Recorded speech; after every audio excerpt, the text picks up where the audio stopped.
Bonjour à tous et bienvenue sur la chaîne Elios Guidance. Je vous propose le tirage sentimental et relationnel des lions pour le mois d'octobre 2024. Alors ce tirage, il est assez intense. On voit les lions que vous allez être un petit peu poussés dans vos retranchements, mais je vais vous laisser découvrir comment vous pouvez finir ce mois sur une magnifique embellie et sur une issue extrêmement positive. Avant ça, vous connaissez, hein, il faut évidemment que vous soyez abonné. C'est comme ça que la chaîne peut vivre, peut perdurer. Donc si vous n'êtes pas encore, un petit clic sur abonner et sur la clochette pour être notifié de la sortie des vidéos. Et évidemment, toujours les likes, les commentaires et les partages. C'est vraiment important pour moi. Merci beaucoup, beaucoup, beaucoup. Et si vous souhaitez un rendez-vous avec moi, eh bien c'est très simple, il vous suffit d'aller sur eliosguidance.com et de choisir le rendez-vous qui vous convient. Une séance de tarot, une étude complète avec votre thème astrologique et numérologique, ou bien juste votre thème astral. Il y a beaucoup, beaucoup de façons de répondre à vos questions. Il y a même les questions flash, les guidances audio. J'ai essayé de vous offrir vraiment une diversité de propositions qui peut s'adapter aux besoins de chacun. Donc n'hésitez pas à visiter mon site et évidemment, si vous voulez apprendre le tarot, vous pouvez aussi vous inscrire à mes formations. Je vous laisse tout de suite avec votre tirage.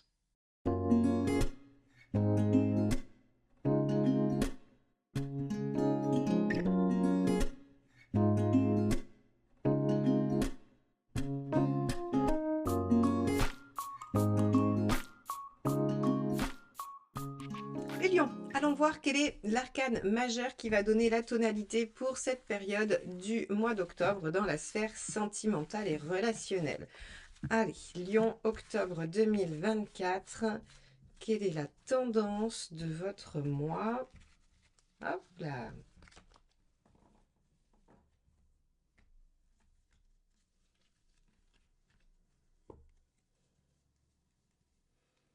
Alors, ce sera celle-ci.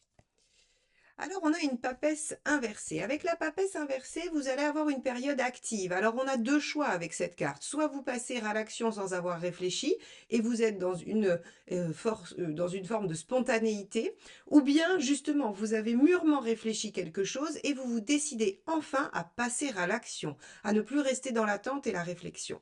Donc, ici, avec cette papesse, on va aller voir un petit peu comment les choses vont se présenter pour vous sur cette période. Allez. Quel est votre état d'esprit, les lions? On peut révéler des choses cachées aussi avec une papesse inversée. On peut décider de dire ce que l'on pense, alors qu'on le gardait pour soi jusqu'à présent. Et on peut aussi avoir des difficultés à se connecter à son intuition. Mais surtout, il y a un passage à l'action. Alors, quel est l'état d'esprit des lions? 4 de Pentacle. Alors oui, 4 de Pentacle, vous avez envie de figer les choses, de vous engager, de poser des bases, de construire. Alors le 4 de denier, c'est vraiment, je stabilise quelque chose, il y a des fondations, une chape, quelque chose qui est en fait vraiment une base solide pour une construction future. Hein. Le 4 n'est toujours qu'un support, ce n'est pas quelque chose de fini. Donc ici, avec le 4 de Pentacle, vous avez envie de construire. Vous pourriez en négatif vous accrocher à quelque chose que vous n'arrivez pas à changer aussi. Ça pourrait être ça, quelque chose qui est tellement ancré, tellement dans vos habitudes ou tellement dans votre vie que c'est difficile de vous en dégager et d'en sortir. Donc on va bien évidemment continuer à explorer ce tirage pour voir de quel côté on va. Allez, quelle est votre envie sur la sphère sentimentale et relationnelle, les lions? Le 4 d'épée, hein, on est encore sur du 4 et le 4 d'épée, c'est prendre le temps de réfléchir. Alors, il se pourrait que vous soyez poussé à l'action parce que cette papesse inversée, elle n'est plus dans la réflexion. Alors que vous aimeriez encore prendre votre temps. Vous aimeriez encore pouvoir réfléchir, élaborer une stratégie, trouver des issues. En fait, si vous voulez, le 4 d'épée, c'est vraiment une carte qui vous invite à prendre le temps d'élaborer un plan pour la suite. Donc entre le 4 de denier et le 4 d'épée, vous n'êtes pas dans une dynamique très active. Alors, on pourrait imaginer que ce serait une version de la papesse qui vous empêche de vous connecter à votre connaissance et à votre intuition et ça vous bloque dans vos réflexions. On va voir, on va poursuivre. Peut-être qu'il y a en face quelqu'un qui vous pousse à agir. Quelle est votre intention? Comment vous comptez vous y prendre? Le 7 d'épée, waouh, on est vraiment dans une forme de réflexion. Alors, la papesse est une lame hein, aussi qui va nous nous évoquer des choses de l'intellect. Et là, on a un 4 et un 7 d'épée. 7 d'épée, c'est j'ai l'intention de ne pas forcément dévoiler toutes mes idées. J'ai l'intention d'explorer quand même tous mes potentiels, puisque ça reste un 7. Et on voit ici que c'est pas vous qui êtes dans une dynamique active, hein. Cette papesse inversée, vous allez probablement la subir. Vous préféreriez prendre encore du temps. Vous préféreriez que ce mois d'octobre, il serve à réfléchir, élaborer des choses, comprendre, peut-être récupérer encore des informations. Alors, dans une relation, ce serait peut-être mieux vous connaître, discuter des projets, essayer de voir ce qui est possible, mais en aucun cas de prendre de décision. On a ici 3 cartes qui ne sont pas des cartes actives et qui ne sont pas des cartes où vous êtes dans le dialogue et dans la prise de décision et d'action. Alors, on va regarder ce qui pourrait bloquer. Et moi, je suis très intriguée par cette papesse inversée. Alors, je pense qu'elle va correspondre davantage à l'énergie de la personne qu'il y a en face de vous ou qui arrive, hein, pour les célibataires. Qu'est-ce qui pourrait bloquer? Le 10 de Pentacle. Oui, on a quelque chose de très figé, hein, les lions. Entre un 4 de Pentacle dans votre état d'esprit, qui pourrait être en négatif, la part qui s'accroche, et un 10 de Pentacle qui bloque, on a effectivement des choses qui sont là, qui sont construites, qui sont élaborées, qui sont déjà présentes dans votre vie et qui ont du mal à être mises en question, qui ont du mal à être bougées. Donc, effectivement, vous allez peut-être avoir en face quelqu'un qui va vous obliger à bouger, ou en tout cas vous pousser à bouger, et c'était pas vraiment ce que vous aviez prévu. Bon, allons voir ce que vous conseille le tarot. Est-ce qu'il vous conseille de rester sur votre position ou est-ce qu'il vous conseille de suivre? On va voir. Alors, conseil du tarot. Tempérance. Déjà, tempérance, c'est une lame de compromis, c'est une lame de discussion. Donc déjà, il va falloir favoriser l'échange. Ici, nous voyons bien qu'on n'a aucun bâton. Et avec une papesse, on n'a pas de forme de discussion. C'est-à-dire que vous êtes assez secret, vous gardez les choses pour vous finalement. Il y a avec tempérance une dynamique qui vous demande de dialoguer, de trouver un entre-deux, de pouvoir peut-être trouver quelque chose qui va convenir à tout le monde. Là, on est dans le relationnel, donc il y a bien quelqu'un en face, quel qu'il soit. Encore une fois, ami, famille ou amour. Mais il y a quelqu'un en face avec qui il va falloir se mettre d'accord puisque visiblement, vous n'avez pas les mêmes envies, ou en tout cas, vous n'avez pas la même dynamique pour le moment. Donc tempérance vous dit très bien, il va falloir faire quelques efforts, quelques compromis, sans pour autant renier totalement votre besoin de temps et de réflexion. Qu'est-ce qu'il faut éviter de faire? Qu'est-ce qu'il ne faut pas faire, mes chers lions, sur ce mois d'octobre? Le 6 d'épée. Faire traîner. Le 6 d'épée en négatif, c'est une transition interminable. C'est le fait qu'en fait, on n'avance plus. On a quitté un endroit, on a quitté une idée, hein, on est parti vers autre chose, mais on ne va jamais jusqu'à bon port. C'est-à-dire qu'on reste dans cet entre-deux éternellement. Donc là, pour vous les lions, il y a un besoin de stagnation entre notre 4 et notre 10 de Pentacle. Vous avez besoin de garder vos bases, de garder des choses qui vous rassurent, probablement, hein, et ça doit être justifié, bien évidemment.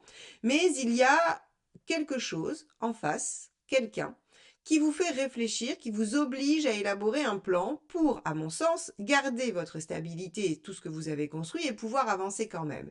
Et là, on vous dit, il va falloir trouver des compromis. Vous n'allez pas pouvoir tout garder et vous n'allez pas pouvoir faire traîner les choses. Hein. Ce 6 d'épée, on vous dit, il ne faut pas faire traîner les choses, il ne faut pas tirer sur la corde. C'est-à-dire que si ça fait déjà des mois que vous faites attendre la personne en face pour une décision, un engagement, un projet, peu importe, eh bien, il se pourrait que la personne en face, elle lâche, elle arrête d'attendre, elle soit excédée d'attendre et d'être dans cet interminable 6 d'épée.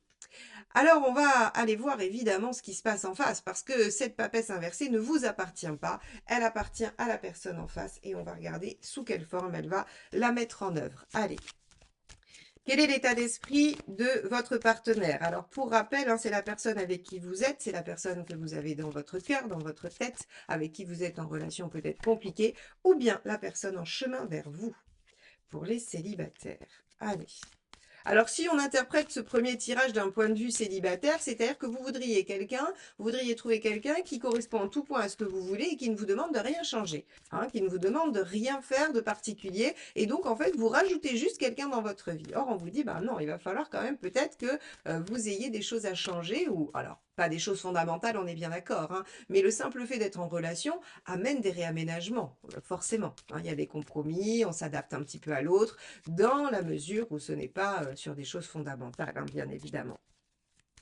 Allez, quel est l'état d'esprit de la personne en face? Waouh, l'arcane 6. Alors en face, vous avez quelqu'un qui est par contre très sincère dans les sentiments qu'il ou elle vous porte. C'est-à-dire que, encore une fois, que vous soyez en couple ou que ce soit une nouvelle personne que vous rencontrez, on va avoir quelqu'un qui va tomber amoureux de vous tout de suite et qui est déjà amoureux de vous pour les couples existants.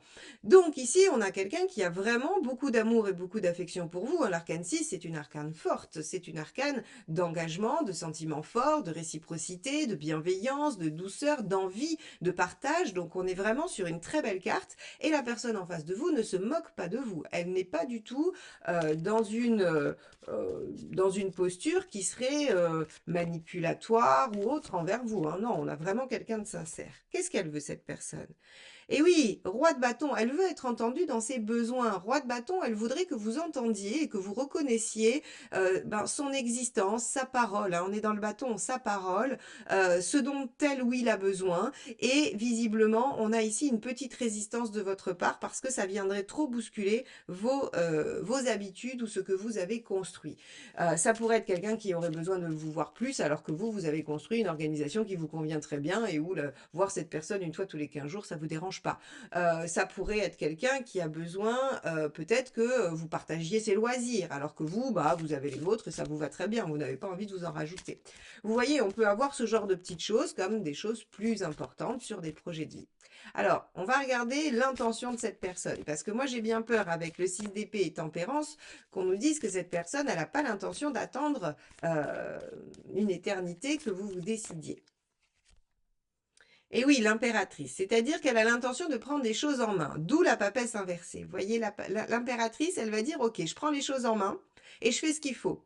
Mais qu'est-ce que c'est ce qu'il faut? Eh bien, c'est soit elle va vous poser une forme d'ultimatum, ou elle va essayer de dialoguer sur l'ouverture des possibilités, vous faire parler, vous faire vous décider, hein, on peut avoir ça, parce que l'impératrice communique assez bien. Ou bien, elle va prendre les choses en main pour elle et décider. Et décider que si vous ne bougez pas, eh bien peut-être il y a à remettre en question la relation. En tout cas, c'est un arcane majeur qui nous dit que c'est quelqu'un qui effectivement ne se laissera pas faire. Allons voir ce qui pourrait bloquer du côté de cette personne. La force. Et oui, ce qui pourrait bloquer, c'est que vous avez quelqu'un de caractère en face. Et que, alors vous avez aussi, vous les lions, beaucoup de caractère. Mais là, on va être égaux contre égaux. On va être volonté contre volonté et on va être résistance contre résistance. Alors, est-ce que c'est bien judicieux? Est-ce que ça va mener bien loin? On vous dit non, hein, parce que vous, on vous conseille tempérance. On vous dit dialogue et compromis. Si on vous avait mis un cavalier d'épée, battez-vous pour défendre vos intérêts et ne lâchez rien. D'accord. Mais là, on vous a mis tempérance. On vous dit en face, il y a quelqu'un qui a la volonté, qui a envie en fait avec le roi de bâton d'être entendu. Vous ne pouvez pas, si vous n'entendez pas en face, en fait, vous allez provoquer de la colère, puisque quand on n'est pas entendu ou quand les valeurs ne sont pas respectées, le sentiment ou l'émotion qui est déclenchée par ça, instinctivement, hein, chez tout le monde, c'est la colère. Et la colère, en fait, vient mettre l'ego au devant et toute la volonté et la détermination est mobilisée dans ces cas-là. Donc, on va avoir quelqu'un qui va se durcir énormément, qui va se positionner en impératrice. Et si vous remarquez bien, on a quand même 3 arcades majeures pour le moment par rapport à la position de cette personne. C'est-à-dire que là, si vous avez attendu longtemps, ou si ça fait un moment que cette personne vous demande des choses ou vous demande d'être entendu, eh bien, il se pourrait que vous ayez atteint le point de rupture, le point de non-retour où la personne n'attendra pas plus. On vous dit de toute façon, ce qu'il ne faut pas faire, c'est continuer à surseoir, continuer à décaler les choses, hein. Ça, c'est vraiment important. Alors, on va essayer de voir les 2 facilitateurs qui pourraient sortir. Et d'ailleurs, cette papesse inversée, ce qu'elle nous dit, c'est qu'on arrête de patienter. La papesse, hein, pourrait être une lame de patience, d'attente, de réflexion, de compréhension. Ce que vous avez envie. Mais en fait, la papesse inversée, elle nous dit on arrête d'attendre, on arrête d'être patient et on agit peut-être impulsivement. On pourrait avoir quelqu'un qui d'un seul coup vous dit bon, j'en ai marre, stop, hein, par exaspération. Allez, le facilitateur. Le 15. Alors, le 15, c'est le fait de passer à l'action, de prendre les choses en main, d'être... Là, on a vraiment sur votre côté un aspect assez passif. Alors, moi, je dirais, vous savez, cette résistance passive, c'est-à-dire qu'en fait, on fait pas, et comme ça, en fait, alors on dit oui, vous pourriez dire oui, oui, bien sûr, mais vous faites pas. Donc, en fait, la personne en face bah, ce qu'elle voit, c'est que dans le dialogue, vous dites oui, donc elle ne peut pas vraiment s'énerver, mais par contre, les choses sont pas faites. Et donc, comme les choses sont pas faites, ben, il y a une espèce de sentiment là oui, de colère encore qui peut naître. Ici, le 15, il vous dit, il faut agir concrètement. Le 15, c'est une lame vraiment concrète, hein. C'est le diable qui fait les choses. Il prend les choses en main et il utilise tout ce qui est en son pouvoir pour atteindre son objectif. Donc ici, on va avoir un facilitateur qui est je prends les choses en main et je les fais moi-même. C'est-à-dire que si vous décidez de prendre les devants et de satisfaire l'écoute de votre partenaire à votre manière, c'est-à-dire que là, on ne vous laissez pas imposer la méthode. C'est vous qui choisissez la méthode, mais vous le faites, vous vous mettez en mouvement. Eh bien, c'est une bonne chose, hein. Le diable, il est aux commandes, c'est lui qui fait les choses. Donc, votre facilitateur avec cette personne, c'est de lui montrer que vous prenez les choses en main et que vous le faites. On va regarder la ressource à utiliser. La papesse, ça va bien vous arranger. Alors, la papesse ici, qu'est-ce qu'elle va nous dire? Eh bien, il va falloir réfléchir à la meilleure façon d'agir, évidemment, et vous voyez qu'ici, on retombe sur votre 4 d'épée. Alors, il va falloir trouver un juste milieu, les lions. Bien sûr qu'il faut réfléchir à quoi faire, puisque visiblement, comme c'est pas vraiment naturel et que vous n'en avez pas une très grande envie, il va falloir que vous trouviez le moyen de faire quelque chose qui vous convient aussi. Rappelez-vous, c'est tempérance. Le but n'est pas de vous tordre dans tous les sens pour faire plaisir à la personne en face. Il est question de trouver un entre-deux, un juste milieu, et d'être dans quelque chose qui vous convient, mais qui satisfait aussi les demandes et les besoins de l'autre. Sinon, la relation est nulle et non avenue et on laisse l'autre avoir son impulsion de dire stop, hein. Mais ici, si vous souhaitez effectivement que cette relation, elle avance et qu'elle perdure, il va falloir que vous soyez alignés, connectés, dans la bonne intuition de ce qui sera bon pour vous et pour l'autre. Un tirage compliqué, mes chers lions, parce qu'on voit que vous êtes un petit peu acculés, on vous met un peu dos au mur en vous disant, bah, vous vouliez prendre du temps, vous vouliez vous poser et réfléchir, eh ben, on va pas vraiment vous laisser faire. Voilà, la personne en face va venir un petit peu vous piquer, vous bousculer, vous obliger à sortir de votre zone de confort. Alors, on va regarder où vous en êtes à la fin du mois avec cette situation. On va voir si les choses avancent ou si l'autre en face prend une décision radicale. On a le 2 de bâton. Alors, visiblement, il y a un choix de fait, il y a une direction de vie qui est prise. Le 2 de bâton, c'est quand même un choix de vie qui impacte tout le reste, hein, qui impacte tous les domaines. Et ici, on est sur quelque chose qui vous invite, en tout cas vous les lions, à vous positionner. D'accord, donc ça veut dire qu'il y a quand même un mouvement qui sera fait. Donc ça, c'est pas mal. Et on va regarder la deuxième carte. Même si le 2 reste passif, hein, c'est un choix qu'on fait intérieurement. Il y a les actions qui viennent ensuite. Et là, on a quoi? Le 10 d'épée. Waouh, super, vous en finissez avec quelque chose qui fait souffrir. Alors moi, ce que ça m'évoque très clairement, cette carte, c'est que vous, votre résistance ici, elle peut être liée à des souffrances, elle peut être liée à des peurs, à des histoires passées qui vous entravent, qui vous empêcheraient de prendre des décisions et d'avancer. Ici, le 10 d'épée est très bien parce qu'en fait, s'il y avait une situation difficile et douloureuse entre vous deux, eh bien, le 10 d'épée vient la finir, l'achever, pour qu'on puisse repartir sur de nouvelles bases. Ce qui signifie que vous prenez des décisions pour en finir avec ce qui vous pose problème dans la relation. Et là où on aurait pu avoir un risque de ça passe ou ça casse, hein, c'est vraiment ça d'ailleurs, ça sera peut-être le titre de votre vidéo, on a cette impression de ça passe ou ça casse puisque l'autre va venir vous pousser dans vos retranchements, va venir vous obliger à sortir de votre tanière pour vous positionner. Mais cette action-là est salutaire puisque vous faites un choix qui vous permet d'en finir avec des choses qui vous posaient problème à tous les deux et qui vous rendaient malheureux parce que le 10 d'épée fait souffrir quand il n'est pas résolu. Et on ouvre sur une nouvelle page et j'ai hâte de voir ce que vous réserve le mois de novembre parce que là, on devrait repartir sur de l'innovation, des nouvelles bases et quelque chose d'assez beau et d'assez chouette, en tout cas de prometteur. Voilà ce que vous dit le tirage du mois d'octobre dans la sphère émotionnelle, mes chers lions. J'espère qu'il vous aidera à mieux cerner ce qui se passe, à mieux vous positionner, parce que mes tirages n'ont pas d'autre ambition que de vous accompagner dans vos réflexions et dans la compréhension de ce qui peut vous arriver au fil des mois. Je vous remercie infiniment de m'avoir écouté jusque-là et pour votre fidélité, votre présence sur la chaîne. C'est très important pour moi et c'est vraiment un plaisir de vous retrouver aussi régulièrement. Et je vous dis donc à bientôt pour de nouvelles guidances. Bye bye.